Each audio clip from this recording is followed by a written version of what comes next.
Ok, bon bah c'est parti pour ce couvrage sur Vacarme.net. On est à Atlanta bien sûr, la veille de ce major et je suis avec Semler. Bien sûr, hein, vous le connaissez, le plus français des Américains. Donc déjà comment ça va? Comment est-ce que t'es bien arrivé? Est-ce que t'es impatient que ça commence?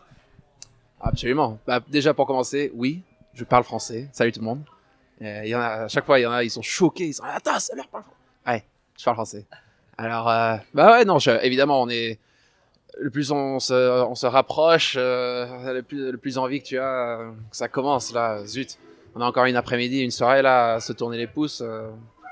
Je veux dire, je passe mon temps à lire des articles maintenant, à essayer de trouver les derniers petits infos, tu vois. Maintenant, les joueurs sont tous là, c'est génial. Alors, on a les 16 équipes dans le même hôtel, alors c'est excellent. Tu te poses dehors, tu tchatches un peu avec eux.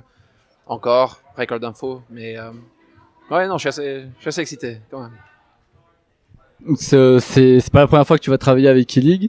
Tu as déjà travaillé donc depuis qu'ils sont arrivés sur CS:GO et qu'ils ont lancé leur saison, leur championnat en début d'année dernière. Comment, et vu que toi tu as beaucoup d'expérience, tu as travaillé avec quasiment tous les organisateurs majeurs du circuit, comment ils se différencient des autres organisateurs selon toi? Ils ont beaucoup d'argent, ça aide.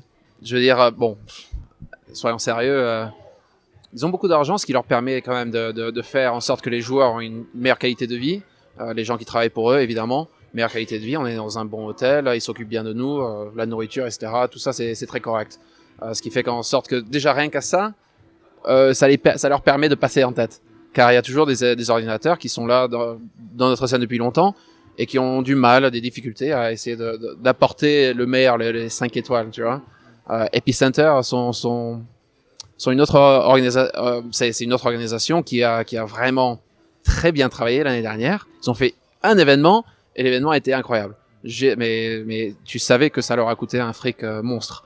Alors je ne sais pas si on les reverra cette année ou pas. Il y a des rumeurs qui passent que les choses, ça bouge un peu chez eux. Alors on se pose la question. Tous les joueurs, évidemment, les commentateurs, pareil, tu vois, on serait super excités de repartir à Moscou pour travailler avec eux. Mais de loin, je crois que E-League, point de vue qualité de vie, c'est les meilleurs. Après, point de vue tournoi, ils sont arrivés au bon moment pour changer le format. Alors, je crois que c'était, tu vois, il y a d'autres tournois qui se sont servis du Swiss format, mais E-League sont les premiers à pouvoir pousser Valve et dire bon, nous voulons faire ce format-là. Et Valve, je pense, car c'est E-League, c'est la télé, c'est TBS. Valve ont dit bon d'accord, on va avec vous.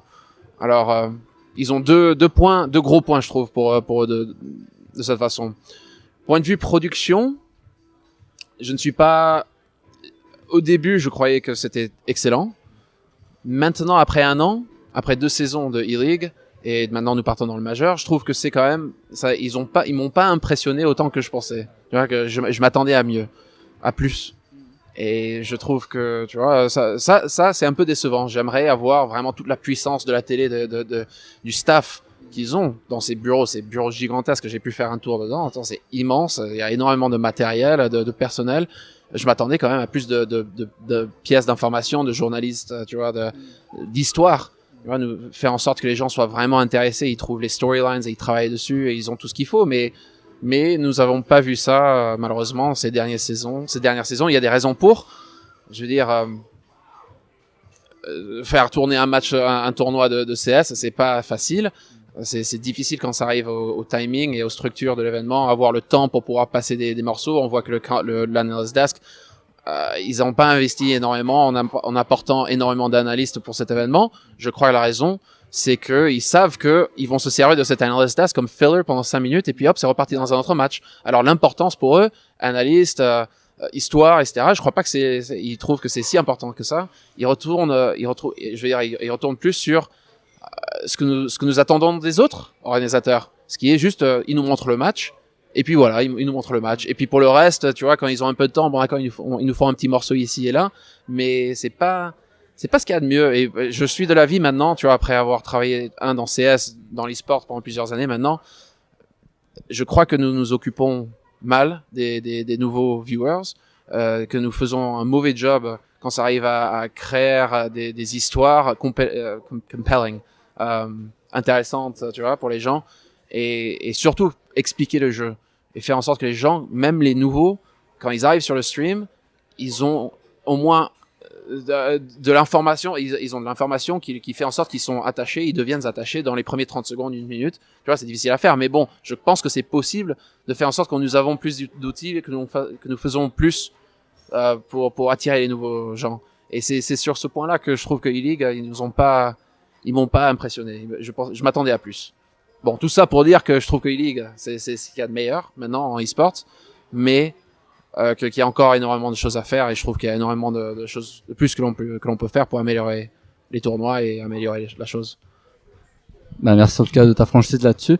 Est-ce que, mais au niveau des storylines, au niveau de la création de storylines, est-ce que c'est vraiment à l'organisateur de le faire? C'est vrai que là on est dans un cas particulier où il organise le tournoi et il le diffuse, mais est-ce que ça serait vraiment à l'organisateur de le créer, de créer ces storylines? Parce que je pense par exemple à Roland Garros, c'est pas les organisateurs de Roland Garros qui vont créer des storylines, c'est autour des joueurs, c'est les journalistes. Est-ce que c'est pas aussi une grosse faute des journalistes et des médias, et même, j'irai plus loin, des streams d'autres langues, par exemple le stream français, le stream, je sais pas, danois, je dis des exemples comme ça. Est-ce que ce serait pas justement aux médias qui vont s'occuper de ce major de s'emparer du sujet, de créer des storylines?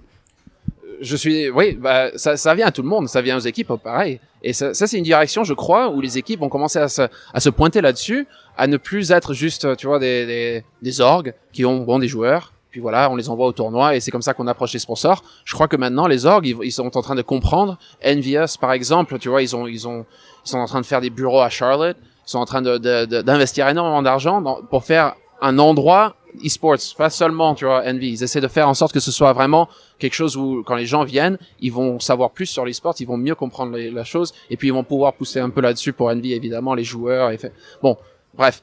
Les équipes sont en train de reconnaître qu'il faut maintenant investir dans le point de vue média et moins juste, tu vois, un tweet ici et là. Je crois que les équipes vont commencer à faire ces documentaires, vont commencer à faire ce contenu autour des équipes, autour des joueurs stars, et vraiment essayer de pousser ça, tu vois, parce que je crois qu'ils ont compris avec certains joueurs, Pacha, Olof, Scream, tu vois, ils ont commencé à comprendre avec certains joueurs que il y a de l'argent à faire et que ça donne quelque chose aux gens. Tu vois, pour s'attacher, ils s'attachent à ce joueur. Après, bon, je trouve, oui, bon, la média, oui, ils sont responsables, mais je trouve que quand même dans l'e-sport, c'est vraiment, ça revient à l'organisateur, car il y a tant d'organisateurs. Comment c'est difficile en fait, parce que quand tu parles aux organisateurs, c'est super intéressant aussi, car il y a certains organisateurs, après avoir parlé avec eux, ils te donnent une opinion. Et c'était un peu comme une claque pour moi. Parce que ça, it makes sense. C'est pourquoi moi, je vais investir mon argent à essayer de faire en sorte que les joueurs sont plus fameux, sont plus connus, et les autres tournois vont bénéficier de mon argent et de mon travail. Et tu vois, maintenant, je suis là, ah bah ouais, merde, quand ils pensent comme ça, c'est vrai. Mais je crois que, bon d'accord, il y a des points là. Mais je crois que c'est de la connerie. Je crois que vraiment il faut même les organisateurs, c'est celui qui va faire le plus. Bon, peut-être les autres vont bénéficier un peu, mais c'est même pas un but commun. C'est ton organisation quand même qui va bénéficier le plus. C'est toi qui va devenir maintenant le tournoi à regarder, car il y a autant de choses qui se passent autour de ton tournoi. Ça va être super intéressant. Les gens vont quand même regarder ton tournoi avant de regarder les autres, même si les autres bénéficient. Alors je sais pas, il y a toute une discussion là-dessus à qui le rôle, mais je crois que c'est vraiment à tout le monde. C'est même pour les commentateurs. Nous avons Room on Fire. Il n'y a pas énormément de talk shows. Il n'y a pas énormément de podcasts. Tu vois, des gens qui écrivent des articles, tu vois, des vraiment pointus, poussés. Je crois que c'est un peu la responsabilité à tout le monde maintenant de se dire, bon d'accord, il y a des tournois. On bosse comme des malades sur les tournois, mais on bosse pas vraiment sur le reste. Ce qui fait en sorte que les gens sont intéressés, ils veulent, tu vois, vraiment venir regarder ces joueurs jouer. Je crois que c'est la responsabilité de tout le monde. Bon, j'ai jeté E-League un peu sous, mais ouais, c'est à tout le monde de commencer à monétiser, à trouver des façons de monétiser ça pour que ce soit valable, de mettre ton temps là-dedans. Alors, tu as mentionné Room on Fire, donc c'est une société maintenant qui rassemble un peu tes activités, celles d'Anders et d'autres commentateurs. Alors, qu'est-ce que c'est? Quel est le but vraiment de cette société? Est-ce que c'est juste un rassemblement d'activités? Et justement, on a vu... je vais te laisser répondre, après j'enchaînerai peut-être. Pour l'instant, Room on Fire, c'est très ouvert. Honnêtement, ça fait 3 ans que je travaille sur le projet dans ma tête. Ça fait à peu près depuis Cluj-Napoca que l'on a commencé à vraiment parler avec les gens. et c'est constamment en train d'évoluer ce que c'est. Moi, et après, c'est comme tout le reste. Hein. Tout le monde a ses opinions. Après, il faut essayer de trouver un moyen de faire en sorte que les choses marchent ensemble. Au début, je voulais vraiment faire, tu vois, une association et faire en sorte que les commentateurs travaillent ensemble. Ça avait ses problèmes. Les gens, leurs opinions, leur façon de voir les choses, est-ce qu'ils veulent aller se mettre ensemble ou pas? Il y a plein de points qui sont bons aussi, tu vois. Est-ce qu'ils vont bénéficier de faire partie d'une association ou d'être, tu vois, par eux-mêmes? Ça, c'est difficile. Après, je suis maintenant un peu tombé sur le point de vue qu'il faut peut-être tourner à une agence et faire en sorte que ce soit une compagnie, une vraie compagnie avec une structure, et que l'on essaie de faire en sorte que, tu vois, c'est une compagnie qui marche comme une compagnie, pas une association, pas une union, tu vois, mais vraiment une compagnie, un business. Encore ça a ses propres problèmes où il faut que les gens soient confortables avec ça, il faut qu'ils voient quelque chose, tu vois, qui bénéficie, tu vois, là-dessus. Et alors, Room on Fire, c'est un projet, et ça a été un side projet depuis un moment, là, justement, car on est toujours en train de travailler sur notre commentaire. Et alors, Room on Fire, c'est mon temps, tu vois, quand je suis chez moi, quand je devrais être en train de me reposer, non, je travaille sur Room on Fire. Alors, ça a pris beaucoup plus de temps que je croyais, en fait. Je pensais que ce serait un peu plus simple comme projet, mais pas du tout, en fait. Mais tout ça pour dire que on est toujours en train de voir ce que c'est, mais je crois que on est le plus proche, nous sommes le plus proches à être une organisation, à être une compagnie qu'une association. Et voilà. Et donc une compagnie qui aurait quel but? C'est-à-dire fournir un package de commentateurs aux événements? Non, parce que ce que nous avons découvert, c'est que tout ça, ça dépend en fait. C'est une question de... Ça peut être un package. Nous, à Room on Fire, tu vois, par exemple, on prend pas de pourcentage sur ce que les gens... Quand des commentateurs Room on Fire vont à un événement, la compagnie ne prend pas de pourcentage. Car si je voulais faire une agence de cette façon, en tant que... Prendre un classique, tu vois, prendre un pourcentage là-dessus, les gens n'ont pas besoin de moi pour faire ça. Alors, ce qui est plus intéressant, c'est au contraire d'aller chercher des sponsors externes et faire un contenu, c'est ça, content.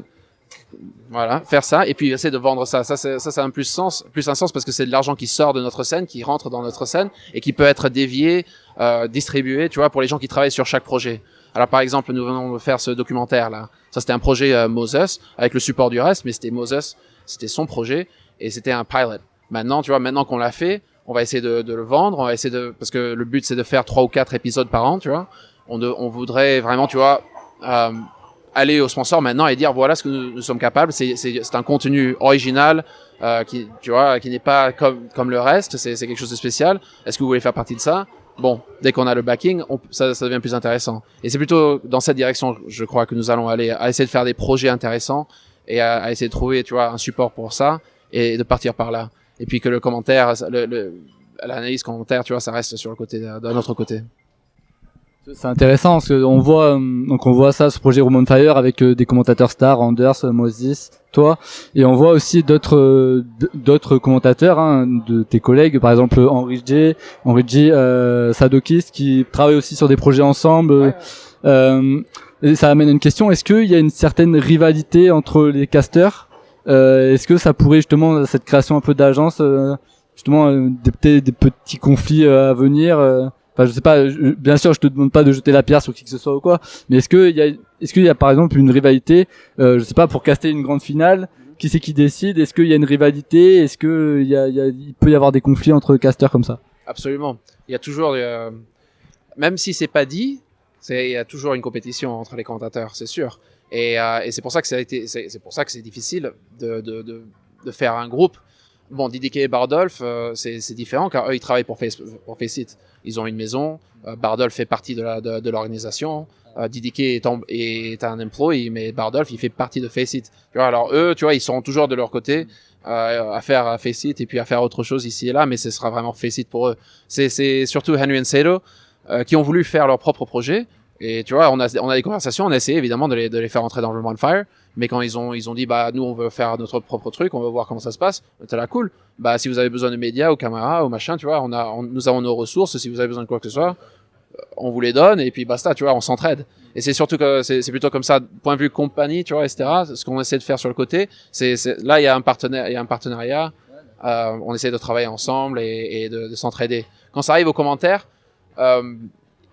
dans le passé, il y a eu des situations où les organisations sont venues à nous et nous ont demandé est-ce que vous pouvez vous pouvez décider entre vous qui va caster quoi. On était là, c'est votre responsabilité, c'est votre show, c'est vous qui décidez. Et depuis, et ça c'est depuis le début, depuis SWC, je crois que c'est la dernière fois où on était allé à SWC où ils ont essayé de faire ça. Et j'étais là, non. Et c'est la dernière fois où on a été mis dans cette position. Et depuis, on est là. C'est direct aux orgues. C'est vous qui décidez.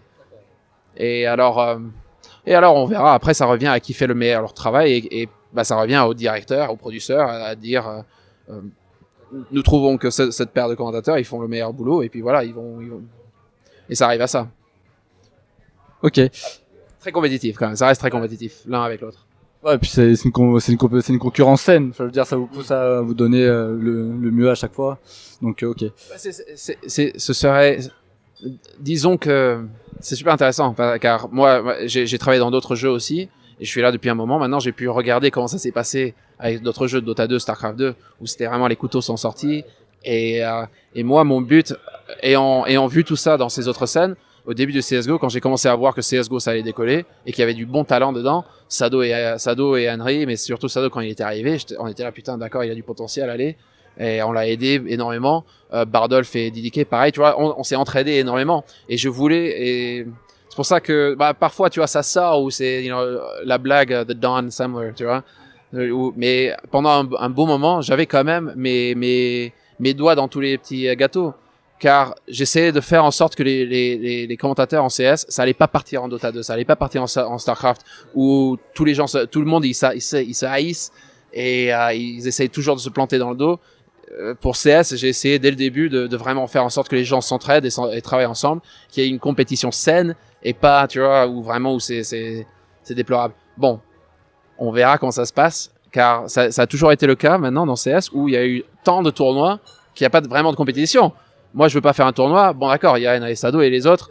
Mais je sais que la semaine prochaine, il y a un autre tournoi et je serai là-bas. Alors, je m'en fous si je vais pas être à ce tournoi-là. On verra dans 2-3 ans quand ça commence à se rétrécir de nouveau. Si ça se rétrécit, peut-être CS, c'est le jeu à vraiment, tu vois, pouvoir pousser pendant longtemps et rester, où nous avons des tournois tous les week-ends. Mais si jamais ça passe, où ce sera, tu vois, 2 tournois par mois, là, on verra vraiment, tu vois, comment les gens se comportent et la vraie, the real face, you know. Là, ça va devenir super intéressant. Mais bon, on n'est pas encore là. Tout le monde, là, c'est une situation confortable pour les commentateurs, établis, où ils peuvent choisir ce qu'ils veulent faire et s'entraider. On verra pour le futur. D'accord. Alors pour revenir sur ce Major, on va avoir une phase finale au Fox Theatre d'Atlanta, du coup une salle où il y aura environ un peu moins de 5000 places je crois. Donc ça fait effectivement moins impressionnant qu'un Lanxess Arena à Cologne ou même un Spodek Arena à Katowice. Toi c'est quoi ton regard là-dessus? Est-ce que ça fait une espèce de downgrade un peu ou or non, ça risque ça sera une qualité, ça pourrait être encore mieux que même ce qu'on a vu à Cologne niveau ambiance. Alors, ce qu'il faut que les gens se rappellent, c'est qu'en général, avoir une scène ou un stadium, tu vois, comme ça coûte la peau des couilles, tu vois, des couilles, tu vois, ça coûte cher. Et alors, quand ESL font ça, DreamHack, etc. Bon, DreamHack, ESL, tu vois, ils sont très pointus quand ça arrive à travailler avec les villes et faire en sorte qu'ils ont des subsidies, etc., tu vois, pour que ça coûte pas aussi cher que ça, quoi. Mais bon, Cologne, etc., tu vois, c'est vraiment, c'est pas donné. Et du coup, ça a un impact sur le show. Parce qu'après, il reste évidemment moins d'argent pour mettre dans le show. Là, Turner, je crois qu'ils ont essayé de trouver le juste milieu. Où ils ont une scène, ça va être intéressant, c'est sûr que c'est pas donné, mais ça coûte pas autant qu'un basketball stadium ou quelque chose. Et surtout que ça va être, je crois qu'il y aura une grosse différence de l'ambiance. Même à Cologne, il y avait une grosse différence entre 2015 et 2016, je trouve.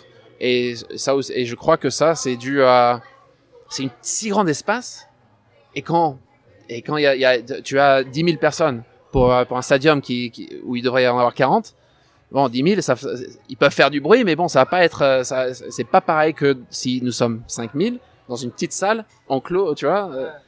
Là, là, je crois que nous allons avoir une énergie. On va croire que c'est 5000, c'est 10 000. Voilà, je crois que ça va être spécial. Et surtout, je pense que Turner, tu vois, maintenant, ils ont pas autant investi dans Fox. Alors, j'espère, tu vois, ils vont pouvoir mettre plus dans le show et qu'ils vont me surprendre. Moi, je parle de ce que j'ai vu dans 2016. Mais 2017, un majeur, c'est sûr que Turner, ils vont y aller, ils vont pas y aller de main morte. Ils vont vraiment se jeter dedans. Alors, j'espère que je serai surpris cet événement et que vraiment, ils vont faire quelque chose avec la prod qui va nous exploser la tête.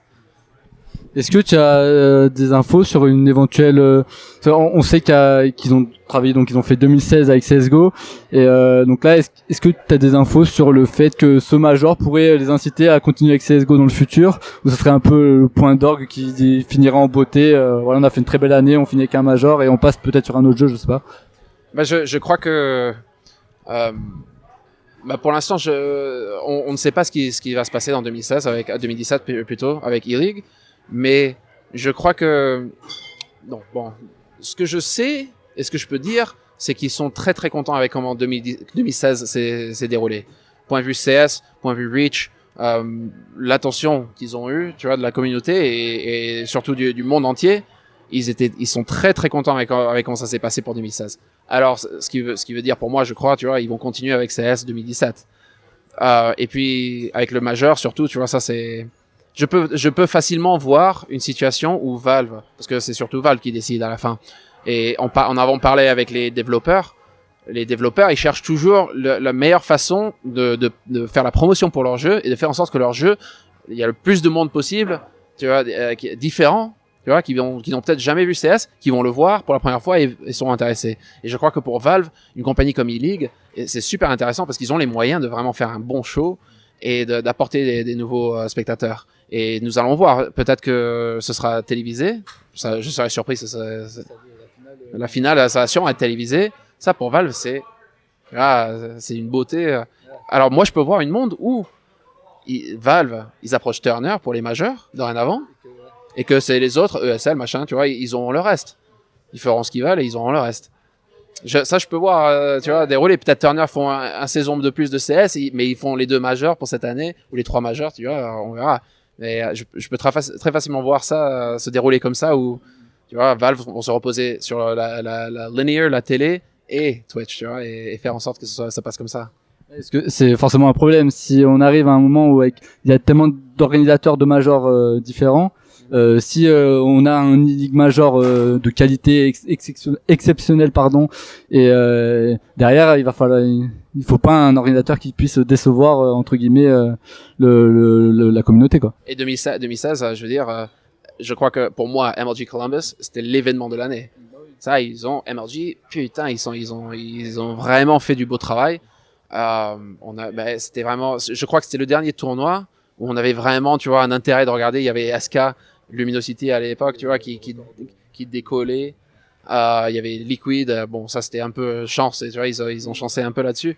Mais SK, tu vois, on avait des histoires avec MLG Columbus, ils ont fait un fucking stage qui était génial. Je veux dire, vraiment, c'était le truc, l'ambiance de malade. Je crois que Valve, ils étaient très contents avec cet événement. Je crois que Cologne, ils étaient un peu déçus. Alors, quand tu réfléchis à ça, et que tu te dis, bon, si j'étais Valve, je crois qu'il y a une bonne raison pour laquelle E-League, même si c'est leur première année, c'est eux qui ont le major. C'est que Valve, ils sont là, bon, pour cette raison-là. Ces mecs, ils vont toucher un niveau que les autres ne peuvent pas. Est-ce qu'on va redescendre? Est-ce qu'on va prendre le risque de redescendre chez ESL, qui ont complètement foiré Cologne, ou, tu vois, ou même MLG, qui ont assuré comme des bêtes, mais qui ne font pas CS régulièrement, quand nous avons accès maintenant aux vrais joueurs. Turner, attends, c'est monstre, c'est monstrueux, le fric et le pouvoir qu'ils ont. Je crois que, ouais, bon. Yeah. Ok.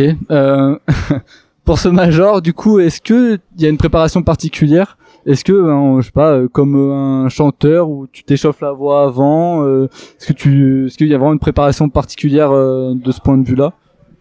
Ouais, j'ai passé 3 semaines à Stockholm, on est le 20, ouais, quand même. J'ai passé 3 semaines à Stockholm, et pendant ces 3 semaines, j'ai essayé de parler un minimum, le moins possible.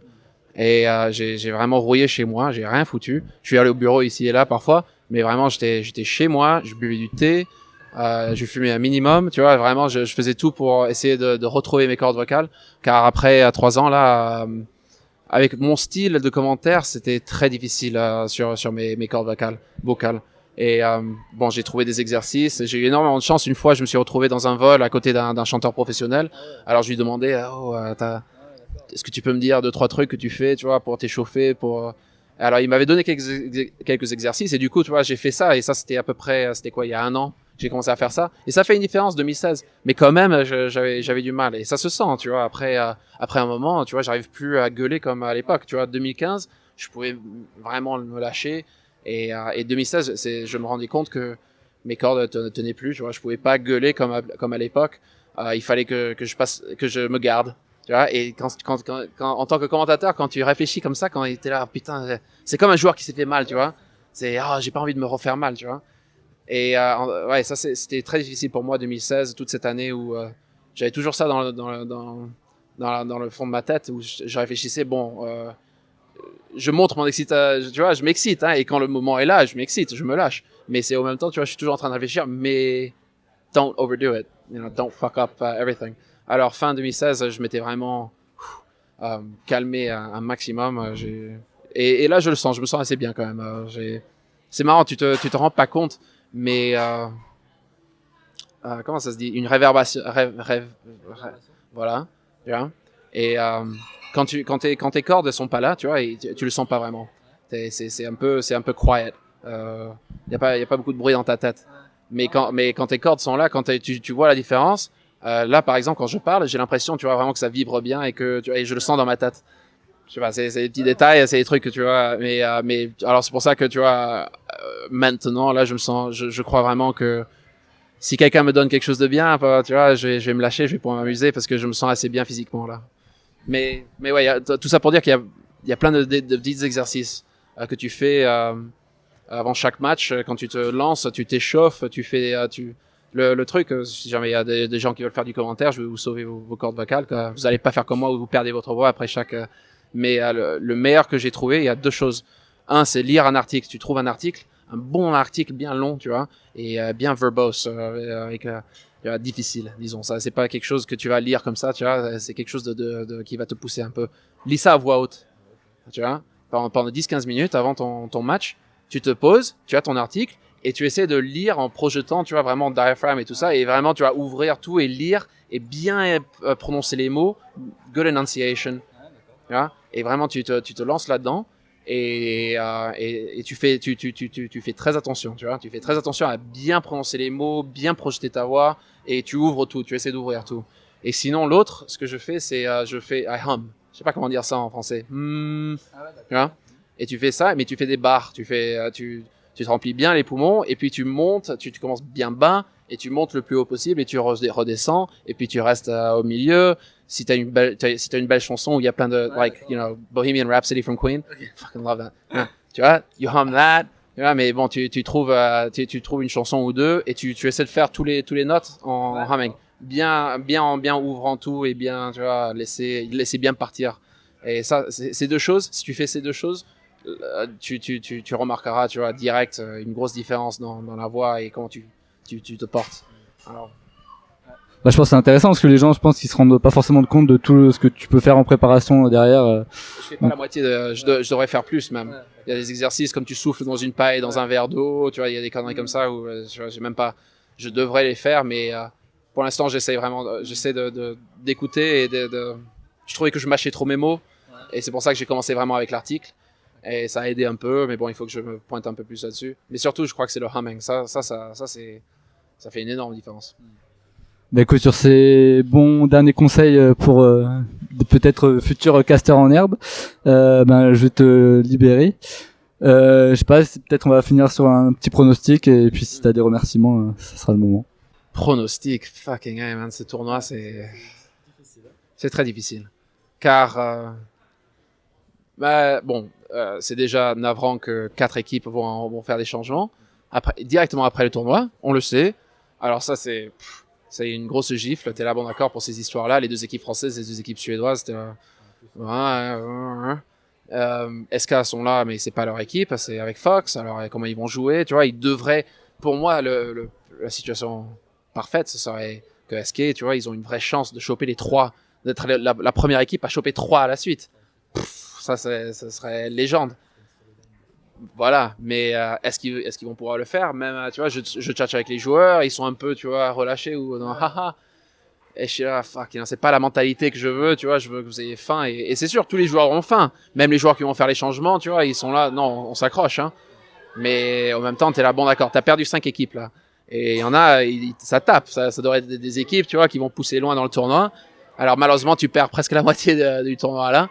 Mais bon, tout ça pour dire que ça va toujours être intéressant. Il y a Astralis, il y a North. Astralis et North, déjà, c'est fascinant. J'ai Virtus Pro aussi, tu vois. Entre ces trois équipes, tu vois, vraiment, je crois que c'est top 3 déjà. Et puis, reste à voir si ce sera Optic ou Navi qui les rejoint. Je crois que Optic, malgré tout, tu vois, ils ont quand même bien terminé l'année. On a l'impression qu'ils ont trouvé leur forme. Alors, j'ai de l'espoir dans eux quand même. Ça me fait plaisir de pouvoir dire ça d'une équipe de l'Amérique du Nord qui n'ont pas d'Ukrainiens pour les porter. Ça me fait plaisir de pouvoir dire ça à leur sujet. Mais surtout aussi Navi. Navi me font peur car j'ai toujours eu l'impression qu'il y a trop de chefs dans la cuisine. Hein, il y a trop de stars.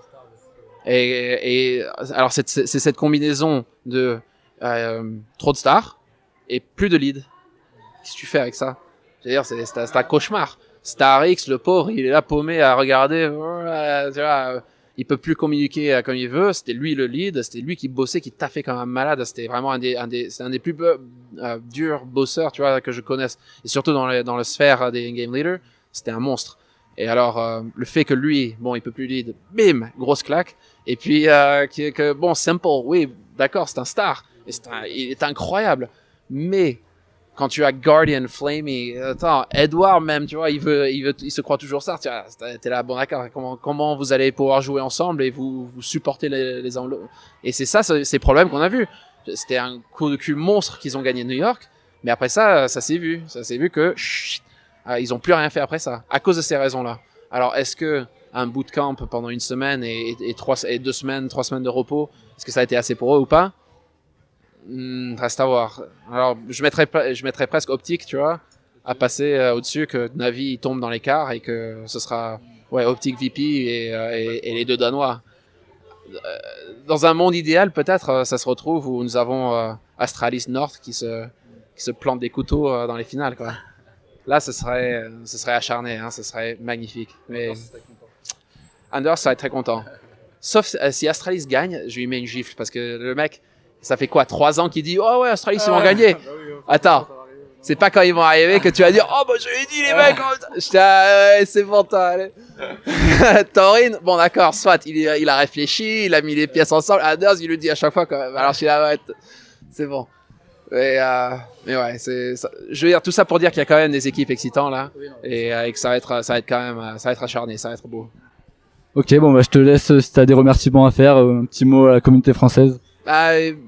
Malheureusement, je devrais faire plus de fucking contenu pour vous, les Français, parce que malheureusement, je parle jamais en français. C'est que quand les joueurs sont là, et tu vois, Dorian, etc., tu vois, où j'ai l'opportunité de parler un peu et de m'exercer. Sinon, c'est quoi? C'est le suédois et l'anglais. Et mon suédois, accroche-toi, il est pas encore là. Alors, mais bon, on verra peut-être pour le futur si je ferai plus. Peut-être, tu vois, on va essayer, on va voir. Mais merci beaucoup d'avoir regardé. J'espère que vous avez apprécié et puis on se verra ce week-end.